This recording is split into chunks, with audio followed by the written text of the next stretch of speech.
আসসালামু আলাইকুম।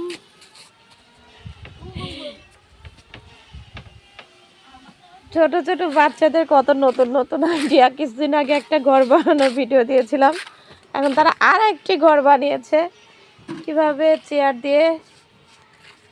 চেয়ারগুলো রেখে তার উপরে কম্বল, ওড়না, চাদর সব কিছু দিয়ে ঘর বানিয়েছে। ঘরের মধ্যে যে সবচেয়ে বড় বাবুটা আছে আমার ছেলে, সবচেয়ে বড় বাবু। নাম কি তোমার বলো?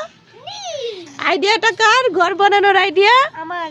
কি দিয়ে বানাইছে এগুলো? দেখো, চেয়ার আর সোফার কাপড় দিয়ে ঘর বানাইছে। দেখি নাবিল, তুমি কি ঘরের মধ্যে ঢোকার জন্য বসে আছো?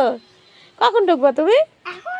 এখন একবারে সবাই ঢুকতে পারছো না, ঘরের জায়গাটা কম হয়, একজন একজন করে ঢুকছে। দেখে এখানে কারা? তোমরা কেন অপেক্ষা করে আছো ঘরের মধ্যে ঢুকার জন্য? তোমরা কি আজকে রাতে ঘরে থাকবা না বাইরে থাকবা? এখানে থাকবে না? এটা গেট। দেখি এবার কে ঘুমিয়ে আছে? হ্যাঁ, এটা কে দাঁত ফোকলা করে বের হয়েছে? নাবিল চেয়ার দিয়ে, চারদিকে চেয়ার দিয়ে এভাবে ঘর বানিয়েছে। ওকে, আল্লাহ হাফেজ বলে দাও। এদিকে এদিকে এদিকে তাকায়, ক্যামেরার দিকে নীল তাকাও।